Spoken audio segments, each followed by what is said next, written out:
Hello, everyone. I'm Tanya Rivero. President Trump spent Monday defending his actions during a highly scrutinized phone call between himself and his Ukrainian counterpart. Over the weekend, Mr. Trump confirmed the two leaders spoke in July about corruption allegations against former Vice President Joe Biden. A whistleblower complaint has brought intense scrutiny to that conversation. The complaint involves concerns Mr. Trump made an improper promise to Ukraine's president during the call. Today, the president said he did nothing wrong and denied any claim he threatened to withhold military aid if Ukraine didn't investigate the Biden family. I hope you get to see the call, because your question, you will see, I did not ask for, I did not make a statement that you have to do this or I'm not going to give you aid. I wouldn't do that.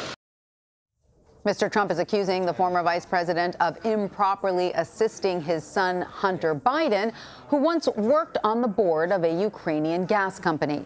Joe Biden was vice president at the time and did ask Ukraine to drop the top prosecutor who was investigating the company over corruption claims.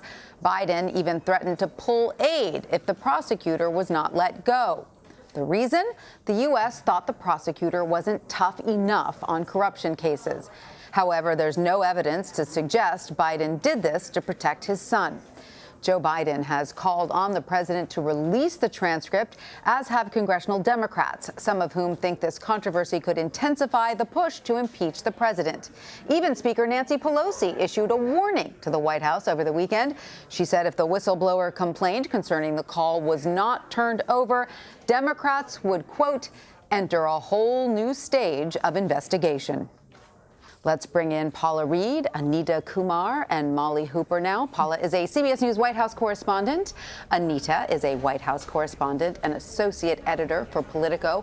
And Molly is a CBSN political contributor. Thanks to all of you for being with us. Paula, let's start with you. Can you set the stage here? How significant is this phone call? The president admitted to talking to a foreign leader about a political opponent. It's pretty surprising, especially because for 2 years during his presidency, the president was under investigation for allegedly working with a foreign government to influence U.S. politics. One would think that after going through the entire Mueller investigation, the president would be a little more cautious on discussions like this. But here he insists he did nothing wrong. His argument is that there was no quid pro quo. He didn't say, if you do this, then I will or won't do that. But we know from these past criminal investigations, the president has a way of getting his point across and pressuring people without saying things explicitly. We know the way he talked to former FBI Director James Comey about Michael Flynn. He would say, I hope you can see, your way to letting this go. Even ways he would dangle pardons for cooperating witnesses. He has a way of, they call it mob speak. One of his former attorneys referred to it as mob speak, a way of saying things without explicitly laying out a bribe. Well, he is the president of the United States. He has a lot of power in just suggesting something, correct?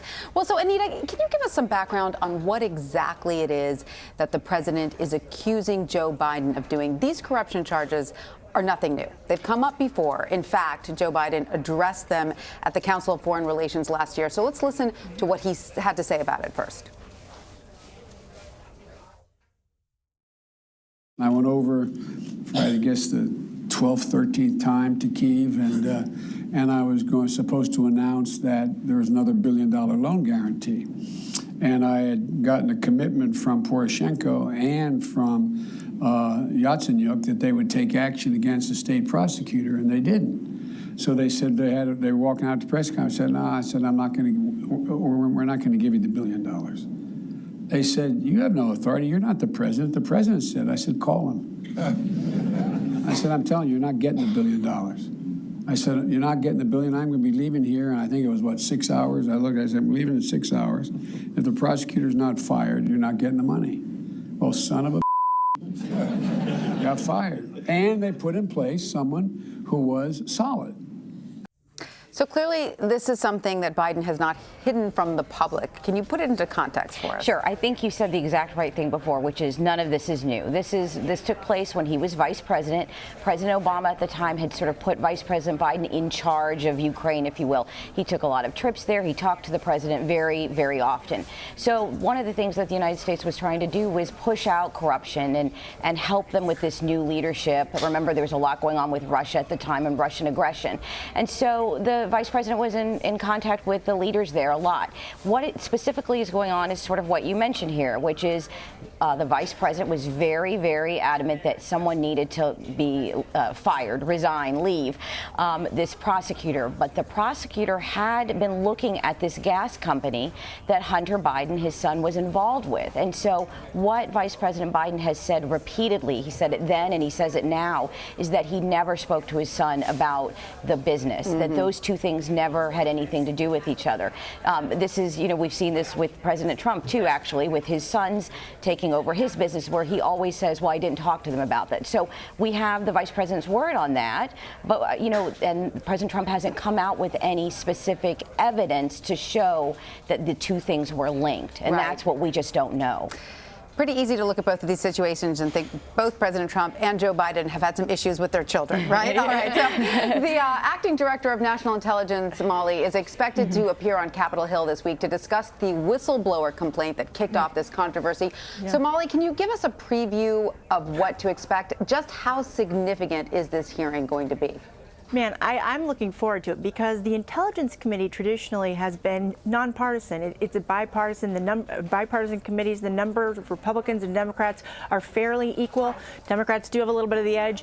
And for the most part, Democrats on that committee have really, with the exception of a few, have refrained from saying how they would feel about impeachment. They really haven't been pushing it, again, because it's a nonpartisan committee.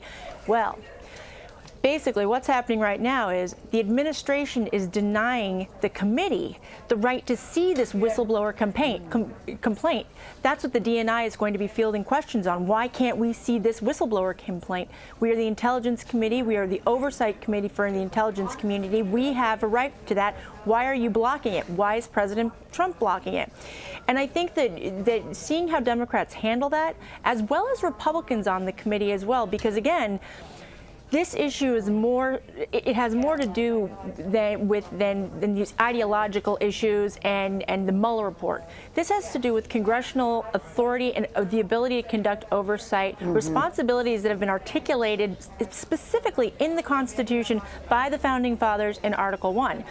And I've heard one or two Republicans at least are adamant that they want to see this whistleblower complaint, and there is no reason why the administration should be blocking them access to it. Right, because imagine if the shoe were on the other foot, and it was a Democratic president stonewalling Congress. So, anyway. Well, regardless, Congress has the authority. Article 1, the reason they're Article 1 is because they're first, the most important one, especially as somebody who covers it. Right, exactly. Paul, you're a lawyer, so you look like you want to weigh in on this. I would say that their legal argument is one that is, of course, we're in novel territory. There's no precedent for this, but their legal argument is that there is no Inspector General at the White House, and that this was reported by someone who was detailed to the White House and then went back to the agency where they work and then filed it with the Inspector General for the intelligence community. The White House, the Justice Department, they argue that the president is outside the authority of the Inspector General of the intelligence community, and they argue it's for good reason. They say, look, the president's conversations with foreign leaders cannot be subject to the opinions of whistleblowers. Furthermore, there are questions of executive privilege within this call. Now, that could be challenged in court. You could argue that Congress should have a right to see this, but their legal argument is it seems robust on its face. It's two-pronged. But ultimately, this is not a legal question. This is a political question. And particularly as the far left wing of the Democratic Party continues to push for impeachment, this may be something that the leadership has no choice but to pursue and try to find that whistleblower and maybe just get the complaint themselves. Well, look, Paula, now that the president has admitted to having this conversation about Joe Biden, he's defended himself by saying, Joe Biden was in the wrong, sort of deflecting attention to Joe Biden. However, there are many that would say, well, it's a little bit of a case of the pot calling the kettle black when you're talking about children profiting off of your political, status. That aside, how successful a strategy is this for the White House to keep deflecting attention onto Joe Biden? Well, everyone's talking about Joe and Hunter Biden. So I think in terms of deflecting attention or bringing up some dirt, small d, on a political opponent, it's been very successful. But there will be people who have legitimate questions about the president's conversation, why he would bring up his political opponent, why on earth he would even directly or indirectly apply pressure for a foreign foreign government to investigate a political adversary is problematic for both. But I think the long game here is the White House is confident that because there was no explicit quid pro quo, there should not be too much blowback that they can't handle to the White House, nothing they haven't already seen. And they believe that politically they're excited that all the attention is on the Bidens. All right. So, Molly, House Intelligence Committee Chairman Adam Schiff said Democrats might have, quote, crossed the Rubicon with their efforts to begin impeachment this weekend. So what are you going to be watching for next that might tip the scales for proceedings to actually begin? Okay. I'm going to be watching for those Democrats on the Intelligence Committee to see where they fall on this, because, again, this whistleblower complaint, as Adam Schiff has explained, it doesn't have to do with policy differences. He believes it has to do with something related to potential abuse of power that is bigger than, again, these policy differences. So I would look for those Democrats. I'd also look for moderate Democrats who feel like, again, this is crossing the Rubicon. This isn't the Mueller report. This doesn't have to do with, quote unquote, obstruction of justice and these other issues that the American voters kind of knew about before they elected President Trump. This has to do with, again, what could be a quid pro quo. And again, going to Paula's point, one issue that Democrats, I have heard them make, is that just the mere suggestion, by the President of the United States that this money, this $250 million in military aid to Ukraine, just mentioning that in the same sentence as, or the same paragraph or thought as pushing an investigation into Joe Biden, that is, he might not have said it explicitly, but being the President of the United States carries a lot of authority. And so they want to look into that. And I think moderate Democrats will fall more in line with, again, Democrats on the Intelligence Committee. If they start pushing for impeachment proceedings, I would see more moderate Democrats going that direction. Okay, Paula, do we know how serious the White House is about potentially releasing this transcript? They've said they're considering it. If they do, is it likely to be highly redacted? It's something they've been considering since last week. At this point, I feel like if they were going to do it, they probably would have done it by now. The president has floated that, but he hasn't actually delivered on it. If they do release this, they will waive his executive privilege in the context of this conversation. But the president has repeatedly said he doesn't want foreign leaders to be concerned when they're having conversations that the full transcript will be released. Now, we know these are not one-on-one calls. They have a pretty broad audience. So it remains to be seen. If the White House decides to do this, I feel like at this point, based on my conversations with sources there, if they were going to do it, they would have done it. Anita, what's your take? Do you think that's probably right? I think that we saw yesterday several of the president's aides. I think Secretary Pompeo also said this, that they don't want to do this. They don't think it's the right thing to do, that there's a lot of other issues at stake that have nothing to do with this.